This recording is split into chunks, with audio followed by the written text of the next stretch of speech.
Hello दोस्तों, विजय academy में आपका स्वागत है। आज के इस वीडियो में मैं आपसे बात करूंगा। आज हम अब जो एफएलटी लेकर आ रहे हैं, इसके अंदर देखिए एफएलटी 1 और एफएलटी 2 ये हमने पूरे 100 क्वेश्चन सॉल्व कर लिए हैं दो एफएलटी में। आज हम जो बात करेंगे एमपी पे बात करेंगे, मतलब एमपी के क्वेश्चन सॉल्व करेंगे। तो देखिए, अगर आपने सिलेबस देखा होगा तो देखिए ये आपने देखा है कि देखिए यूनिट 1। तो देखिए यूनिट 1 के अंदर आज जो हम टेस्ट पेपर सॉल्व करेंगे, जो 50 क्वेश्चन सॉल्व करेंगे, ठीक है। किसके सॉल्व करेंगे? एमपी के सॉल्व करेंगे। देखिए एमपी का एक पूरा एफएलटी है 100 क्वेश्चन का, ठीक है। तो इसका भी हम एक पार्ट को सॉल्व करेंगे। एक पार्ट में कितने क्वेश्चन सॉल्व करेंगे? हम 50 क्वेश्चन सॉल्व करेंगे, ठीक है। तो आज देखिए, आज हम कौन कौन से टॉपिक पे मतलब एमसीक्यू सॉल्व करेंगे। तो देखिए, एक तो मध्य प्रदेश के इतिहास की महत्वपूर्ण घटनाएं एवं प्रमुख राजवंश, स्वतंत्रता आंदोलन में मध्य प्रदेश का योगदान, मध्य प्रदेश की प्रमुख कलाएं एवं स्थापत्य कलाएं, और मध्य प्रदेश की प्रमुख जनजातियां एवं बोलियां। इस पे देखिए, ये जो हमारा पूरा 100 क्वेश्चन रहेंगे किस पे हैं?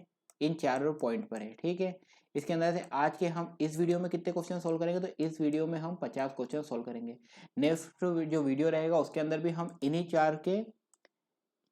चार के ऊपर हम कितने क्वेश्चन सॉल्व करेंगे? वो रिमेनिंग जो हमारे 50 रहेंगे वो भी सॉल्व करेंगे। तो चलिए शुरू करते हैं आज के इस एमपी के पेपर को। और देखिए, आप अगर एक बात और मैं आपको बता दूं, अगर आपने इससे पहले के अगर वीडियो नहीं देखे एफएलटी 1 और 2 के 100 क्वेश्चन, तो ये भी आप देख लें। साथ ही साथ मैं आपको एक और बात बता रहा हूँ कि अगर आप एमपीपीएससी की देखिए साइट पे जाएंगे आप, तो ये व्हाट्स न्यू में जाएंगे अगर आप, तो देखिए यहाँ पे एक specimen copy of OMR sheet है, तो ये आप इसे डाउनलोड कर लेना। और जब भी आप एमसीक्यू सॉल्व करें तो आप इसमें सॉल्व करें, तो देखिए इससे आपकी एग्जाम के हिसाब से प्रैक्टिस हो जाएगी। आप इसको डाउनलोड करके प्रिंट आउट ले लें और इसमें ही टेस्ट पेपर जो हम क्वेश्चन यहाँ सॉल्व कर रहे हैं इसमें सॉल्व करें।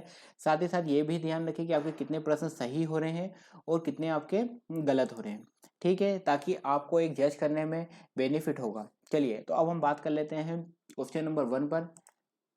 ये पार्ट 1 है। देखिए, आज ये एमपी का टेस्ट है और ये हमारा एफएलटी या टेस्ट पेपर देखे तो थर्ड है, उसका भी हम पार्ट कौन सा सॉल्व कर रहे हैं? पार्ट 1 सॉल्व कर रहे हैं। तो चलिए क्वेश्चन नंबर 1 पे बात करते हैं। 3 जून 1857 को स्वतंत्रता संग्राम का आगाज मध्य प्रदेश में कहाँ से हुआ था? जबलपुर, नीमच, विदिशा, इंदौर। देखिए आप सॉल्व करते चलें, और अगर आपके पास अभी आंसर की जो स्पेसिमेन कॉपी मैंने आपको दिखाई थी वो आपके पास ना हो, तो आप एक रफ पेपर पे ही 1 से 50 तक के नंबर डाल लें और सॉल्व कर लें, और साथ ही साथ कमेंट करके बताना कि आपके कितने मार्क्स हैं। तो चलिए देखिए 3 जून 1857 को मध्य प्रदेश में हुए क्रांति की स्टार्ट हुई थी। तो मध्य प्रदेश में कहाँ से हुई थी? नीमच से हुई थी। चलिए क्वेश्चन नंबर 2 पे बात करते हैं। और देखिए, कोई भी क्वेश्चन अगर सॉल्व करने में आपको टाइम लगे, जैसे अभी बात के अभी कुछ कुछ क्वेश्चन ऐसे रहेंगे जिसमें जोड़ी मिलाने को रहेगी, तो आपको उसमें हो सकता है टाइम लगे, तो आप उस समय वीडियो को रोक लें ताकि आप अपना क्वेश्चन सॉल्व कर ले, अपना आंसर निकालने के बाद ही आंसर देखें। ठीक है, 1857 में गढ़ मंडलाओं का किसने नेतृत्व किया था? भीमा नायक ने, कुंवर चैन सिंह ने, नारायण सिंह ने, या शंकर शाह ने? देखिए क्या बोल रहा है, 1857 की क्रांति हुई थी, जो गढ़ मंडला है उसका से किसने नेतृत्व किया था? तो देखिए आप सभी जानते हैं गढ़ मंडला से कौन थे? शंकर शाह थे। ठीक है, क्वेश्चन नंबर 3 पे बात करते हैं। सिंधिया वंश के किस शासक ने ग्वालियर को अपनी राजधानी बनाया था? देखिए बोल रहे कि सिंधिया वंश था, उसके कौन से ऐसे शासक थे जिन्होंने ग्वालियर को अपनी राजधानी बनाया था? माधवराव ने, दौलत राव ने, महादजी सिंधिया ने, या जीवाजी ने? ठीक है, ग्वालियर के किस वंश ने सिंधिया वंश के किसने ग्वालियर को अपनी राजधानी बनाया था? तो देखिए दौलत राव ने बनाया था। ठीक है, क्वेश्चन नंबर 4 पे बात करते हैं। देखिए आपसे ये भी क्वेश्चन पूछ सकता है कि गौहर महल कहाँ पर स्थित है? तो आप बताना भोपाल में। ठीक है, भोपाल स्थित गौहर महल का निर्माण किसने कराया था? कुदसिया बेगम ने, सिकंदर जहां बेगम ने, शाहजहां बेगम ने, इनमें से कोई नहीं। भोपाल की गौहर महल का निर्माण किसने किया है? आपने सॉल्व कर लिया होगा, तो देखिए कुदसिया बेगम ने। क्वेश्चन नंबर 5 पे बात करते हैं। कारूस वंश। देखिए कारूस वंश अगर आपने एमपी पढ़ा होगा जब भी, तो देखिए एमपी के अंदर एक आता है पौराणिक घटनाक्रम के नाम से एक आपको टॉपिक मिलेगा, या आपको कहीं भी इतिहास जब आप पढ़ेंगे तो उसमें मिल जाता है कि कारूवन। तो क्या हुआ था कि जो मनु थे, इतिहास में रामायण और महाभारत में जिनका उल्लेख है मनु का, उनके 10 पुत्र थे। 10 पुत्र में से एक पुत्र कौन था? करुज भी था। ठीक है, तो ये जो करुज था इसने क्या करा था? कारुज वंश की स्थापना करी थी। तो ये कारुज वंश है कहाँ पर, ये आपसे क्वेश्चन पूछ रहा है। ठीक है, आगे आपको समझ में। तो देखिए कारूस वंश कहाँ पर थे? बघेलखंड में था, बुंदेलखंड में, मालवा में, या इनमें से कोई नहीं? देखिए कारूस वंश कहाँ पर था, तो आपने सॉल्व कर लिया होगा, तो देखिए बघेलखंड में। और ये कारूस वंश कहाँ पर, मतलब किस क्षेत्र के अंदर? तो रीवा के आसपास जो इन्होंने वंश स्थापित करा था, कहाँ पे करा था? रीवा के आसपास। अगर आपसे जिले में पूछे कि भैया किस जिले के आसपास था इनका कारूस वंश का, तो रीवा। ठीक है, ये भी आपको याद रखना है। और अगर आपसे ऐसे इस तरह पूछे कि कहाँ पर था, तो बघेलखंड। क्वेश्चन नंबर 6 पे बात करें। सती प्रथा से संबंधित कौन सा है? ये भी आपसे पूछा जा सकता है कि सती प्रथा से संबंधित अभिलेख है, तो एरन है। ठीक है, किस जिले से प्राप्त होता है? रीवा से, सतना से, ढिंडोरी से, सागर से? तो देखिए सती प्रथा से संबंधित एरन अभिलेख ये आप सभी को पता होगा सागर से होता है।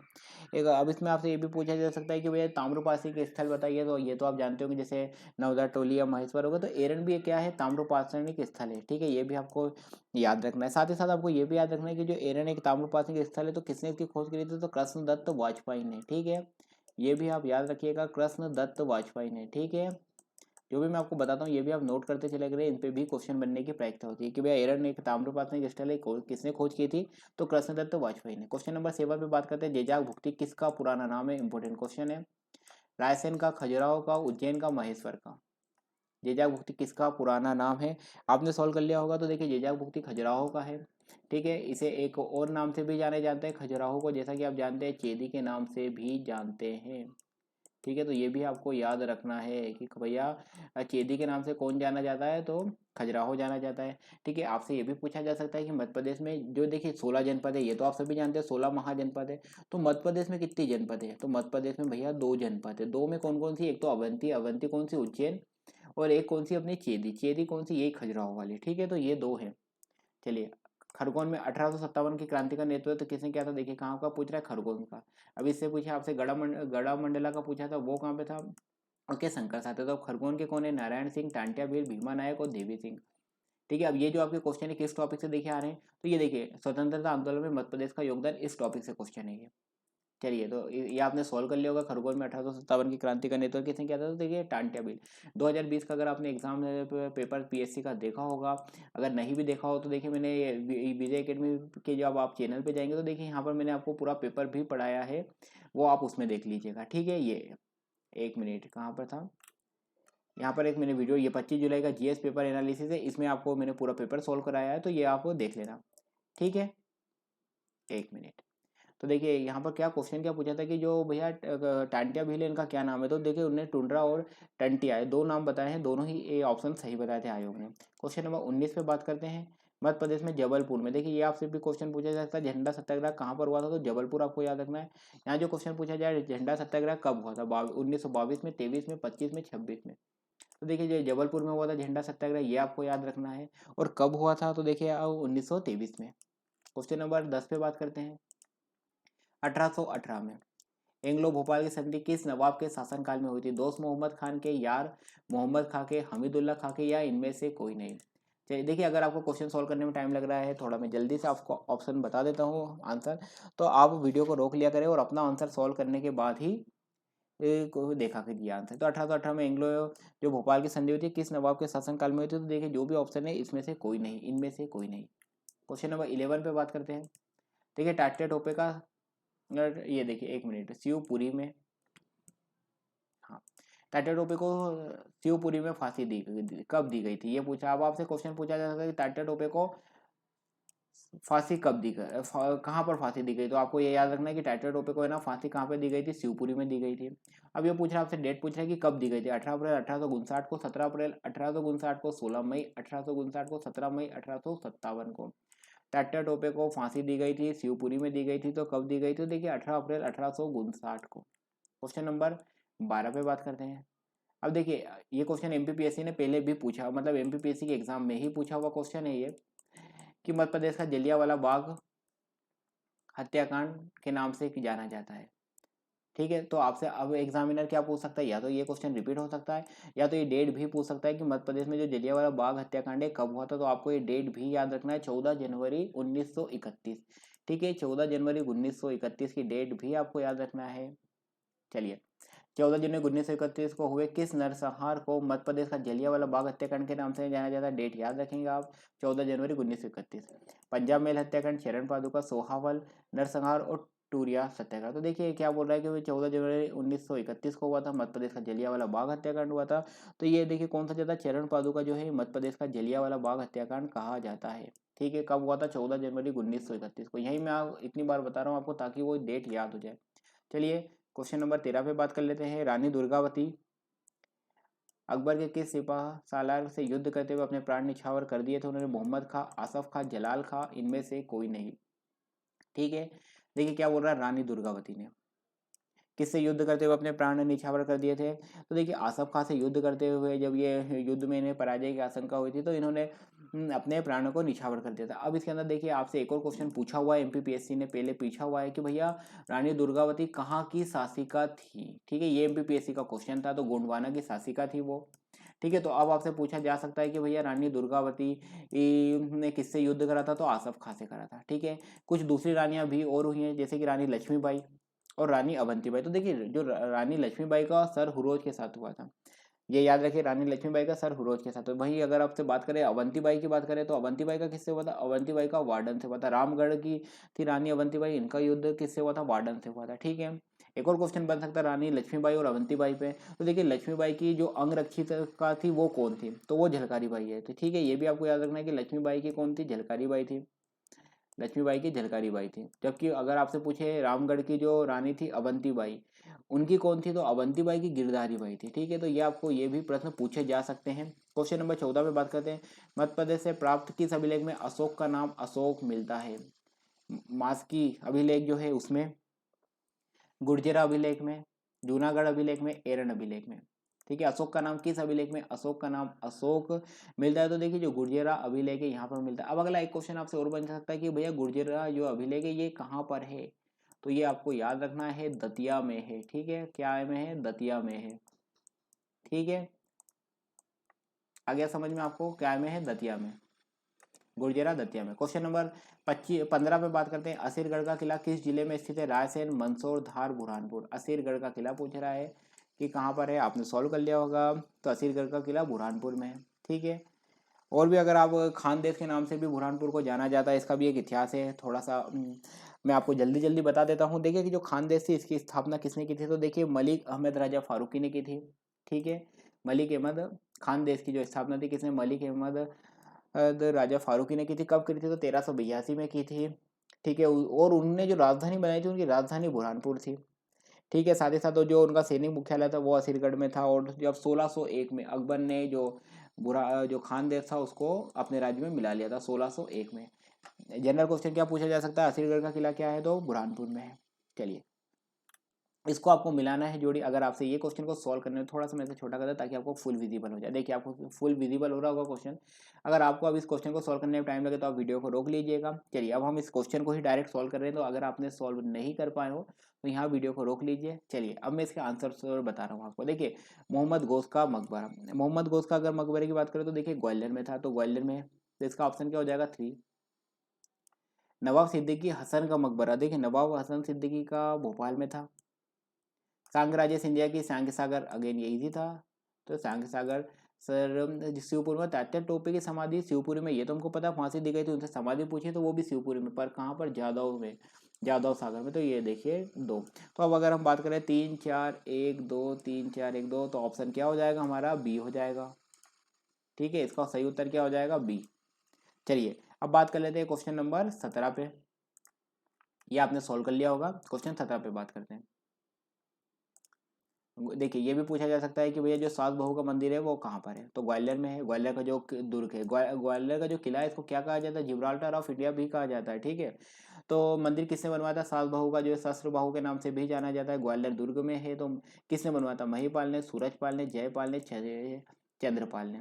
ठीक है, ग्वालियर दुर्ग में सात बहू का मंदिर है, किसने बनाया था, आपने सॉल्व कर लिया होगा। तो देखिए सूरजपाल या महिपाल किसने बनाया था।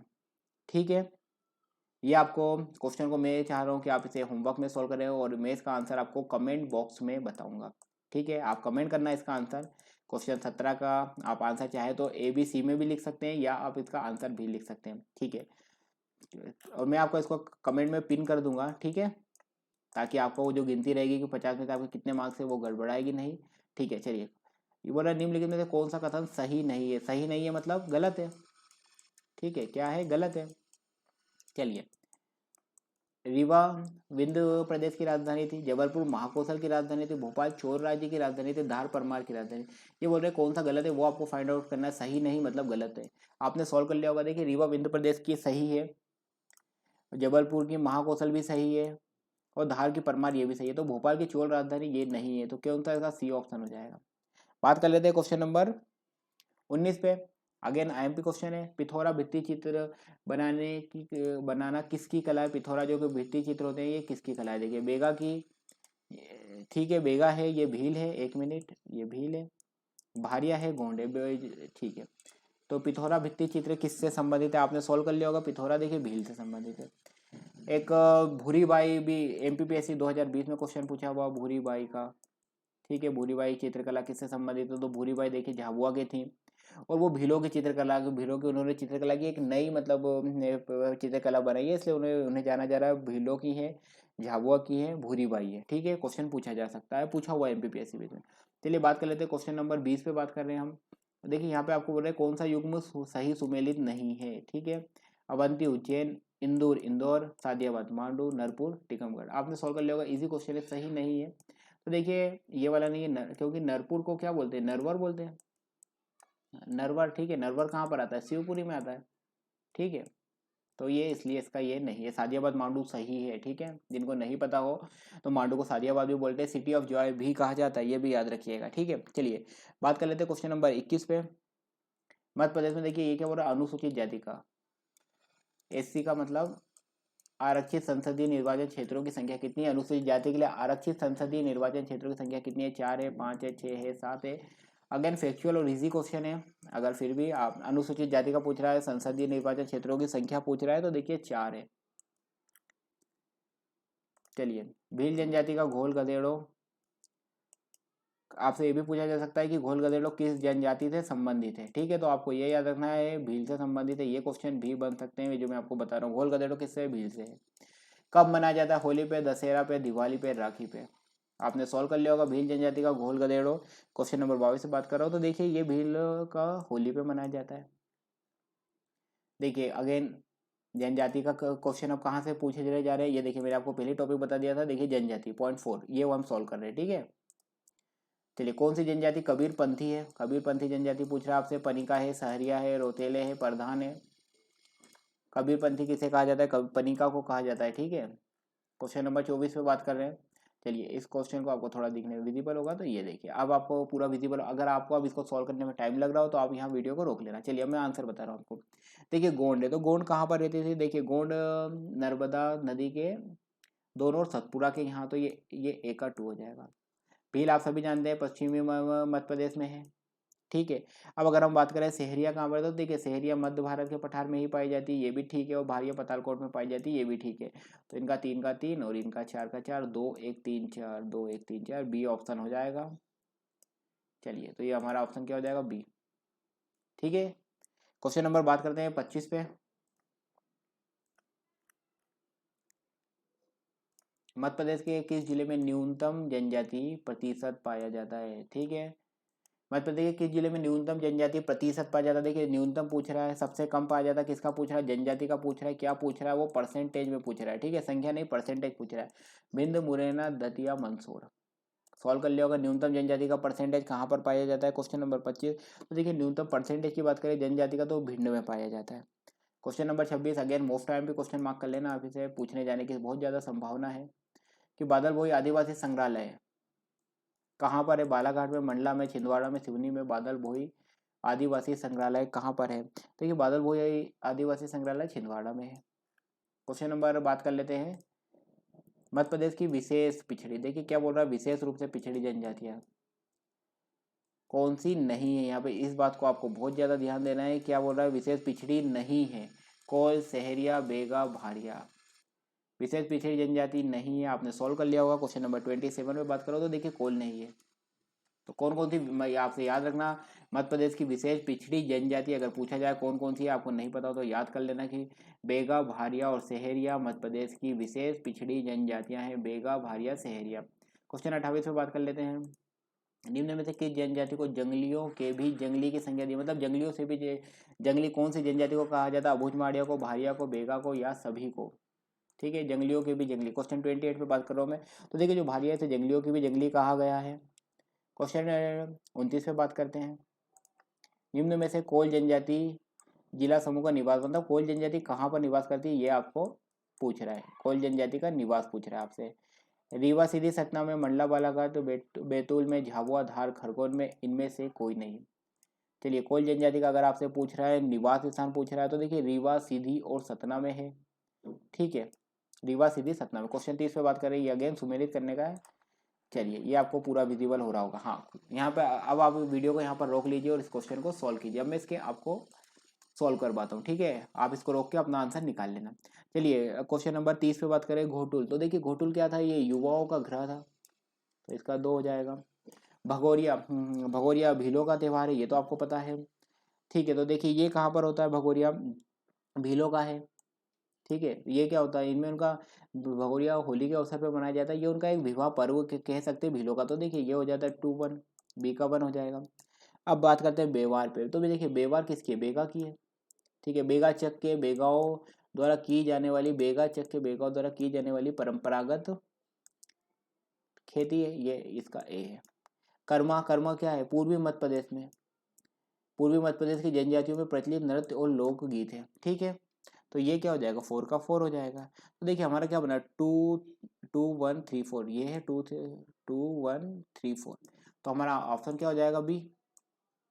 चलिए इस तरह के एग्जाम में भी अगर कुछ पूछे जाते क्वेश्चन तो आपको थोड़ा सा टाइम लगेगा इन्हें सॉल्व करने में, पर इसी पैटर्न में आप सॉल्व करना कि जो भी आपको आंसर मिलते जाएंगे एज साइड में नोट करते जाना, लास्ट में आपका पूरा पूरा विकल्प बन जाएगा। और जब भी आप एग्जाम में सॉल्व करें, अगर 2 पॉइंट सॉल्व कर ले तो एक बार ऑप्शन की तरफ जरूर देख लेना कि 2 में बन गया क्या। जैसे देखिए ये 2 में ही बन गया था, तो आपको आगे के ढूंढने की आवश्यकता नहीं है, आपका टाइम सेव होगा, और टाइम सेव करना एग्जाम में मोस्ट इंपॉर्टेंट है। चलिए इस क्वेश्चन को अगेन आप वीडियो को रोक कर सॉल्व कर लीजिए।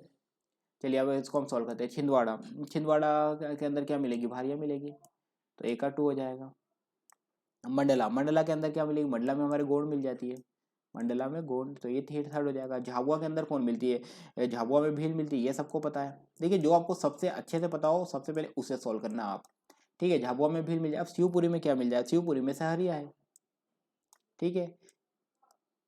ग्वालियर अंचल में मिल जाती है ये ऊपर से, ठीक है, वहाँ पर शिवपुरी। तो हाँ 1 मिनट, 2 3 1 4, 2 3 1 4, ये वाला सी बनेगा, ठीक है। 2 3 1 4, इसका जो आंसर हो जाएगा वो क्या हो जाएगा, सी हो जाएगा। चलिए बात कर लेते हैं क्वेश्चन नंबर 32 पे। चलिए अब बात कर रहे हैं 1857 का, 1 मिनट। चलिए 1857 के विद्रोह में सक्रिय रूप से भाग लेने वाली कौन सी जनजाति ने सक्रिय रूप से भाग लिया था, भील ने, भारिया ने, कोरकू ने, मेगा ने। इजी क्वेश्चन है, आप गेस भी कर रह चुका होंगे। वैसे तो ये क्वेश्चन मुझे नहीं लगता आपके कहीं पढ़ने में आया होगा, पर आप गेस करके सही निकाल लेंगे कि 1857 के विद्रोह में सक्रिय रूप से भाग लेने वाली जनजाति कौन सी थी, भील थी। क्वेश्चन नंबर 33 पे बात करें, देखिए पूरा आपको विजिबल हो रहा है। अब आप यहाँ वीडियो को रोक लें और अपना आंसर निकाल लें। अब मैं इसको सॉल्व करा तो दसाण, दसाण आपको पता है विदिशा है, ये ए का 1 हो जाएगा। तुंडी के दमों को बोलते हैं, ठीक है, तुंडी के दमों। मानदाता खंडवा को बोलते हैं, ठीक है। और दसपुर किसको कहते हैं, दसपुर विदिशा। 1 मिनट 1 मिनट, दसपुर मंदसौर को बोलते हैं, ठीक है, हाँ मंदसौर, दसपुर मंदसौर। चलिए तो देखिए 1 3 4 2 सही बना हमारा, 1 1 3। 1 मिनट, कुछ मुझे ऐसा लग रहा है मिस्टेक हुई हमारे साथ, 1 3 4 2 कुछ ऑप्शन वगैरह को लेकर। चलिए एक बार मैं इसे चेक कर लेता हूँ। क्वेश्चन नंबर 33 पे बात कर रहे हैं, देखिए दसाण विदिशा है, ये तो ठीक है। 1 मिनट, दसाण विदिशा है। तुंडी के दमों को बोलते हैं, हाँ 1 मिनट, यहाँ मैंने गलत कर दिया था ना। 1 मिनट, इसे वापस से सॉल्व करते हैं हम, ठीक है। दसाण विदिशा है, ठीक है। तुंडी के दमोह है, तो ये 3 आ जाएगा। मानदाता खंडवा को बोलते हैं, 4 आ जाएगा। और दसपुर विदिशा को बोल देते हैं, दसपुर मंदसौर, माफ कीजिए, दसपुर मंदसौर। तो ये 1 3 4 2 1, कुछ ऑप्शन को लेकर मुझे ऐसा लग रहा है कि कुछ ऑप्शन को लेकर दिक्कत है लगता।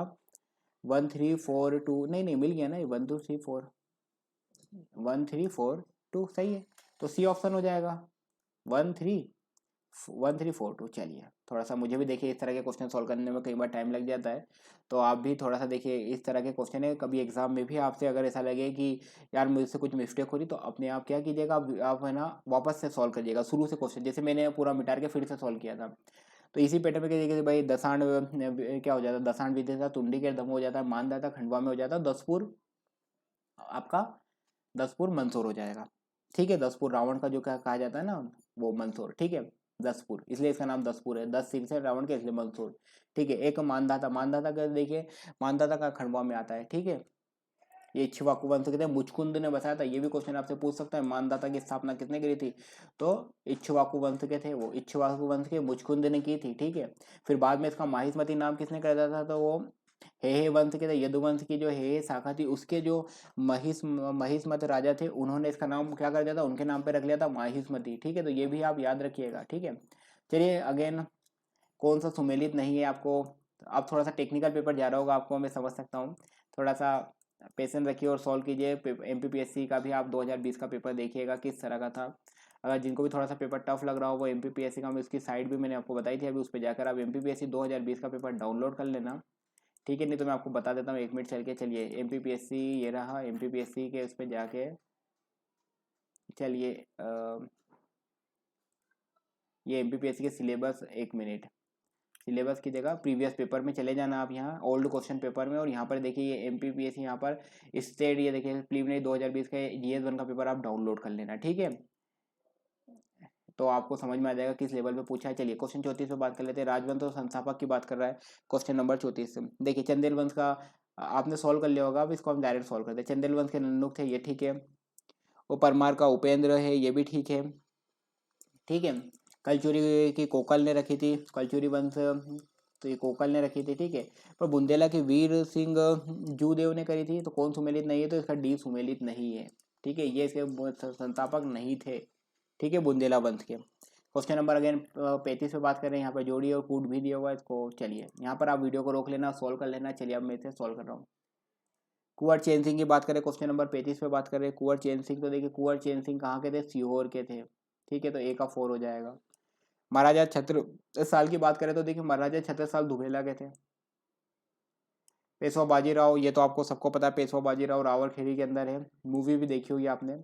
और लक्ष्मीबाई की कहाँ पर है, ग्वालियर के अंदर है, ठीक है। ये ग्वालियर मेला नहीं है, केवल ग्वालियर है यहाँ पे, इसको हटा लेना, ठीक है।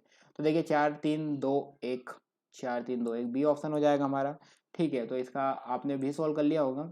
आप कमेंट करके अपने मार्क्स जरूर बताना कितने आपके 50 में से। साथ ही साथ वीडियो का आपको कैसा लगा, मतलब क्वेश्चन पेपर कैसा लगा, ये भी आप कमेंट करके जरूर बताना। और अगर आपका कोई सजेशन हो तो वो भी आप कमेंट करके बताना। चलिए अगेन क्वेश्चन नंबर 36 पे बात कर रहे हैं। चलिए, जनजाति और कौन सी देखिए जनजाति और उनकी उपजन जनजाति, कौन सा युग्म असंगत है, ठीक है। अगर आपने देखिए 2019 का पेपर आपने देखा होगा तो उन्होंने इस पे बेस एक क्वेश्चन पूछा था, तो उसी आधार पे इसको लिया है। देखिए कोल, चलिए कोल, क्वेश्चन नंबर 36 पे बात कर रहे हैं। कोल की देखिए रोतिया और रोवेले है, बेगा की नरोती और भिंजवार है, कोरकू की मोविसी रूम है और बवारी है, और भील की अगरिया प्रधान है। तो देखिए ये सॉल्व कर लिया होगा आपने, कौन सा असंगत है। देखिए जनजातियाँ होती हैं, उनकी उनकी क्या होती है, जनजातियों की उप जनजातियाँ होती है। तो कौन सा ये बोल रहा है कि आपसे सुमेलित नहीं है, तो देखिए भील की नहीं है, भील की अगरिया प्रधान नहीं है, ठीक है। चलिए बात कर लेते हैं क्वेश्चन नंबर 37 पे। आपको मैं थोड़ा सा डिस्क्रिप्शन कहीं कहीं जहाँ जो बहुत रिलेवेंट होता है वो मुझे ऐसा लगता है कि ये आप इसको भूल सकते हैं। जैसे वहाँ मैंने आपको खानदेश का बताया था, कई बार ये पढ़ने से रह जाता है, तो मैंने इसलिए बता दिया था। वो आपको मुचकुंद वाला जो बताया था डिस्क्रिप्शन, मैं ऐसा आपको डिस्क्रिप्शन बताने की कोशिश करता हूँ जो आपका शायद पढ़ने से छूट जाए। जैसे जनजातियाँ मुझे पता आप अच्छे से पढ़ के जाएंगे, इसलिए मैं इन पर डिस्कशन नहीं कर रहा हूँ। चलिए बात कर लेते हैं क्वेश्चन नंबर 37 पे। पूरा विजिबल हो रहा है क्वेश्चन, आप इसको वीडियो को यहाँ पर रोक के सॉल्व करना। चलिए अब इसके आंसर को देखिए, बात कर लेते हैं क्वेश्चन नंबर 37 पे। गोंड की बात कर लेते हैं, तो देखिए जनजाति और नृत्य, तो गोंड का गोंचो है, तो ये ए का 3 हो गया।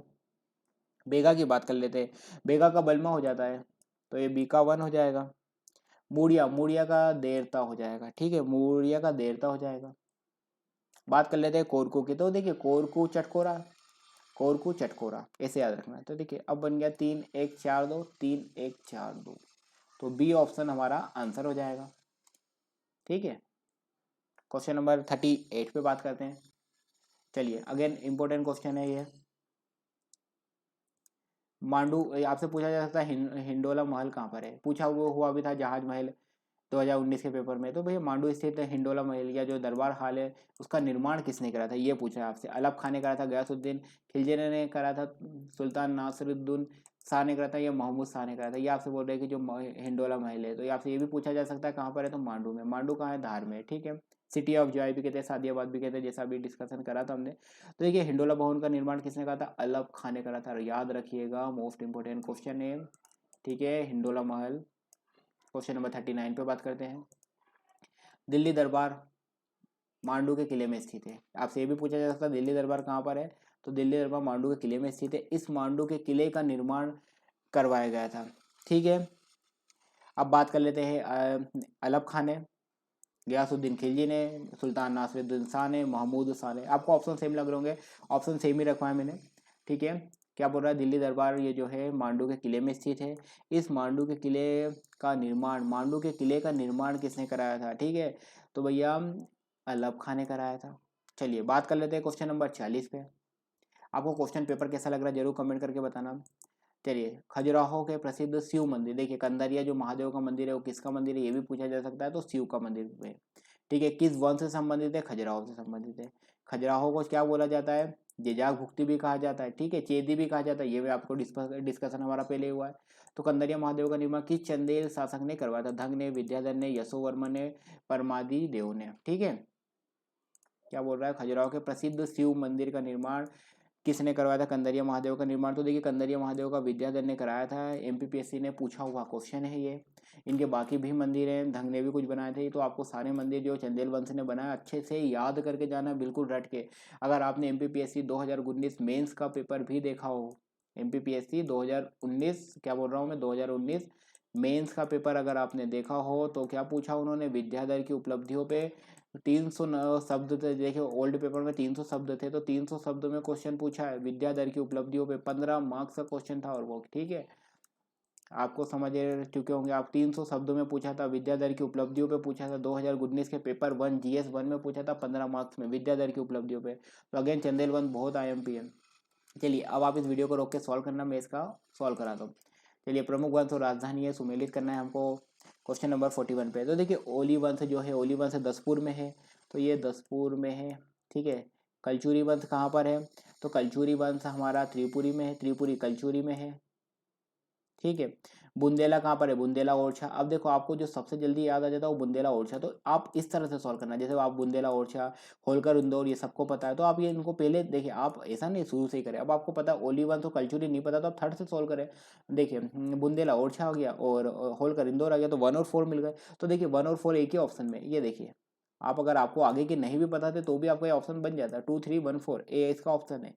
ठीक है, तो आपको ऐसे वहाँ पर ऐसे पैनिक होने क्या रहेगी, क्या है भाई, बुंदेला पता है, बुंदेला ओरछा देख लो। ठीक है, तो भी आपको बन जाता है, देखो बुंदेला सी पे ही बन जाता है ये। ठीक है, अगर आपको होलकर इंदौर पता है तो भी आपका ये क्वेश्चन देखिए फिर नहीं बनता, क्योंकि यहाँ पे ऑप्शन भी है, तो यहाँ तो आपको ये देखिए इस तरह से आपको ध्यान रखना और आपको उतने ही पॉइंट सोल्व करते जाना। क्वेश्चन नंबर अगेन बात करते हैं हम 42 पे। स्वतंत्रता आंदोलन मध्य प्रदेश के प्रथम शहीद किसे कहा जाता है? मोस्ट टाइम पे क्वेश्चन है, इजी क्वेश्चन भी। प्रथम शहीद मध्य प्रदेश के किसे कहा जाता है? कुंवर चैन सिंह को, ठाकुर दौलत सिंह को, तात्या टोपे को, शहादत खां को। ठीक है, स्वतंत्रता आंदोलन में मध्य प्रदेश के प्रथम शहीद कौन माने जाते हैं? तो देखिए प्रथम शहीद मध्य प्रदेश के कुंवर चैन सिंह है।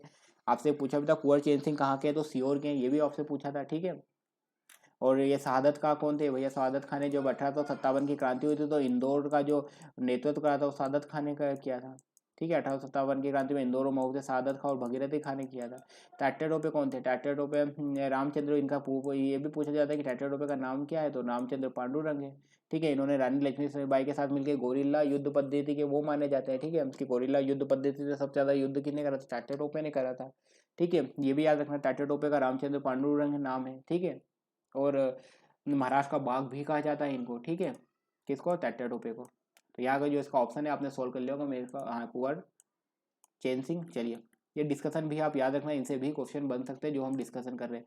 चलिए आप इस वीडियो रोक के सॉल्व करना, अब हम इससे सॉल्व करते हैं। चलिए, बख्तावर सिंह इंदौर से थे। ठीक है, तो ए का 3, ए का माफ कीजिएगा 1 मिनट। चलिए वापस है, शहादत खां इंदौर से थे। ठीक है, यह मैंने आपको अभी बताया था, शहादत खां ने महू और इंदौर से 1857 की क्रांति का क्या किया था? नेतृत्व किया था।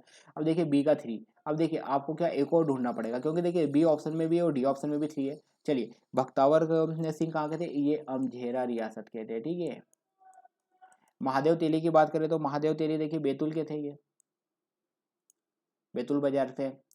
1857 के, तो ये 4 हो जाए। भीमा नायक सेंधवा के थे। ठीक है, अगेन IMP भीमा नायक कहाँ के थे? ये क्वेश्चन आपसे इस बार 2021 की PSC में सबसे ज़्यादा पूछने की संभावना है, क्योंकि टाइम टेबल पूछ लिया है उन्होंने, तो इसलिए भीमा नायक पूछा जा सकता है कि भीमा नायक कहाँ से थे, तो भीमा नायक सेंधवा से थे, रट के जाइएगा। ठीक है, तो 1 342 1 मिनट 11342, ये डी ऑप्शन हो जाएगा 43 का डी। ठीक है, चलिए बात कर लेते हैं क्वेश्चन नंबर। बख्तावर सिंह अमझेरा के थे, सादत खां इंदौर के थे, मैंने आपको पहले भी डिस्कशन किया। महादेव तेली जो थे बैतूल बाजार से, और ये भीमा नायक सेंधवा के, रट लीजिएगा इसको। क्वेश्चन नंबर अगेन इसको मोस्ट टाइम पे मार्क कीजिए।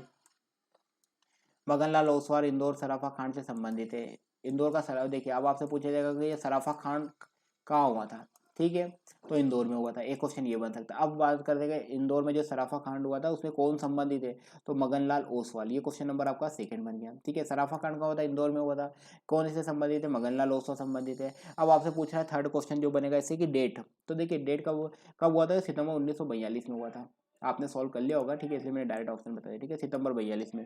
चलिए क्वेश्चन नंबर हम बात कर लेते हैं 45 में। मध्य प्रदेश में स्वतंत्रता से संबंधित आंदोलन व उनके प्रमुख व्यक्ति में कौन सा युग्म यहाँ पर सुमेलित नहीं है, यहाँ सबसे ज्यादा ध्यान देना है आपको, सुमेलित नहीं है, कौन सा युग्म सुमेलित नहीं है। चलिए, तो नमक सत्याग्रह सेठ गोविंद दास, झंडा सत्याग्रह पंडित सुंदरलाल है, टूरिया जो सिवनी भी कहा जाता है, टूरिया या सिवनी का भी जंगल सत्याग्रह शंकर साहब, ये असहयोग आंदोलन प्रभाकर टुंडी राव।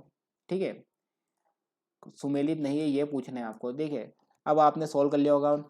क्वेश्चन नंबर 45 पे बात करें, इजी क्वेश्चन है, कहाँ से पकड़ेंगे आप, शंकर शाह से।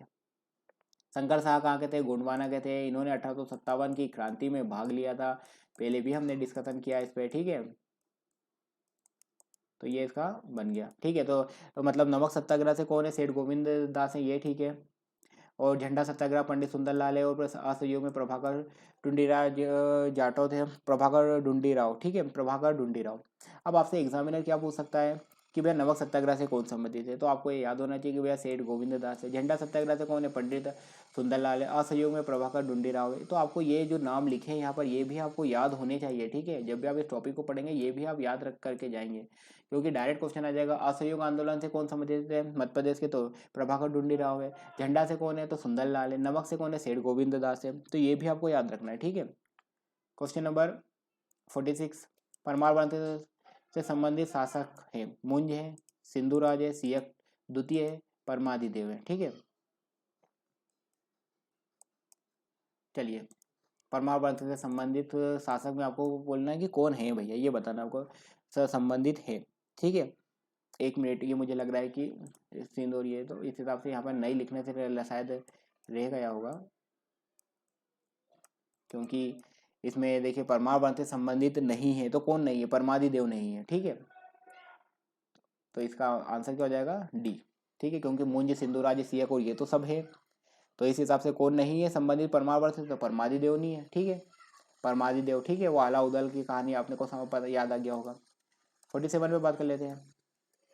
भारत की पहली अंतरिम सरकार 1915 में काबुल अफगानिस्तान में गठित की गई थी, जिसके प्रधानमंत्री थे सरदार विट्ठल भाई पटेल, मौलाना बरकतुल्लाह, डॉक्टर हरि सिंह और भिकाजी कामा। भारत की पहली अंतरिम सरकार 1915, ये आपको याद रखना है कि भारत की पहली अंतरिम सरकार जो काबुल अफगानिस्तान में गठित की गई थी वो कब की गई थी, 1915 में की गई थी। तो उसके जो प्रधानमंत्री थे वो कौन थे, मौलाना बरकतुल्लाह थे। मौलाना बरकतुल्लाह कहाँ से संबंधित है, भोपाल से संबंधित है, रट लीजिएगा। ठीक है, क्वेश्चन नंबर 48 पे बात करते हैं। चलिए, Chandrashekhar Azad again most time पे है, पूरा आप इनको डिटेल में कवर करके जाइएगा, प्री हो चाहे मेंस हो, मोस्ट इंपॉर्टेंट है। 23 जुलाई 1906 को चंद्रशेखर आजाद का जन्म मध्य प्रदेश के किस जिले में हुआ था, अलीराजपुर में, धार में, बड़वानी में, झाबुआ में। 23, ये याद रखना आपको, ठीक है, एक मिनट, ये डेट याद रखना, 23 जुलाई 1906 को चंद्रशेखर आजाद का जन्म हुआ था। कहाँ पर हुआ था, तो देखिए अलीराजपुर के अंदर हुआ था, भाभरा अलीराजपुर। ठीक है, क्वेश्चन नंबर 49 पे बात कर लेते हैं। 2003 में मध्य प्रदेश में 3 नए जिले बने थे, कितने, 2003 में कितने बने थे, 3 बने थे, अशोकनगर, अनूपपुर और बुरहानपुर। तो ये किससे मतलब अलग होकर बने थे, ठीक है। ऑप्शन सुनिए, गुना जबलपुर खंडवा, गुना शहडोल खरगोन, गुना शहडोल खंडवा, मंदसौर शाजापुर खंडवा। अब अगर आपको इस क्वेश्चन को सॉल्व करने में टाइम लग रहा हो तो आप क्या करना, वीडियो को रोक लेना। चलिए, तो देखिए अब हम बात करते हैं 2003 में बने थे अशोकनगर, अनूपपुर और बुरहानपुर। तो देखिए गुना से अशोकनगर बन गया था, शहडोल बन गया उससे, अनूपपुर शहडोल, और बुरहानपुर खंडवा। तो ये ऑप्शन सी हो जाएगा। ठीक है, क्वेश्चन नंबर 50 और अंतिम है, इसके बाद का हम जो 51 से 100 तक है वो हम अगले पार्ट में सोल्व करेंगे। ठीक है, और अगर तक अभी तक आपने जो FLT 1 और FLT 2 भी सॉल्व नहीं करे हो, जो कि पूरे 200 क्वेश्चन हो गए हैं 4 वीडियो में, आज ये 5वीं क्लास है, तो अगर आप वो भी सॉल्व कर लेना और कमेंट में जरूर बताना, कोई सजेशन वगैरह वो भी आप जरूर कमेंट करके बताना। तो चलिए क्वेश्चन नंबर लास्ट में, मांडू के किस शासक ने चित्तौड़ विजय के उपलक्ष्य में विजय स्तंभ का निर्माण करा था। आपसे अगर डायरेक्ट क्वेश्चन आएगा कि विजय स्तंभ का निर्माण किसने किया था, ये भी क्वेश्चन डायरेक्ट पूछ सकते हैं। ठीक है, महमूद शाह खिलजी ने, हुसैन शाह, गयासुद्दीन खिलजी, बाज बहादुर। मांडू के किस शासक ने चित्तौड़ विजय के उपलक्ष्य में विजय स्तंभ का निर्माण कराया था। क्वेश्चन नंबर 50 में बात करते हो, हुसैन शाह ने कराया था। ठीक है, तो अगर अभी भी आपने चैनल को सब्सक्राइब नहीं किया हो तो देखिए चैनल को जरूर सब्सक्राइब कर लेना, विजय एकेडमी चैनल को सब्सक्राइब कर लेना। साथ ही साथ अगर आपने ये एफएलटी के वीडियो नहीं देखो तो ये भी देख लेना। साथ ही साथ एमपीपीएससी में किस तरह से आप तैयारी करें, चाहे भूगोल हो चाहे इतिहास, ये वीडियो भी आप देख लेना। फिर भी अगर आपका और भी कोई, अगर आपको कोई डाउट हो या कोई भी आपका सजेशन हो तो आप ज़रूर कमेंट करके बताना। वीडियो कैसा लगा ये भी बताइएगा। अच्छा लगा तो लाइक और शेयर करना बिल्कुल भी ना भूलें। तो बस आज की इस वीडियो में इतना ही था। नेक्स्ट वीडियो में हम सॉल्व करेंगे 51 से 100 तक का। तो चलिए, ये वो भी एमपी पर ही रहेगा। ठीक है, एमपी के वो 1.4 जो हमने 4 बार मैंने आपको स्टार्टिंग में बताई थी, इसी पर ही अगले 50 क्वेश्चन फिर आएंगे। तो चलिए, बस आज के इस वीडियो में इतना ही था। विजय एकेडमी के साथ बने रहने के लिए धन्यवाद।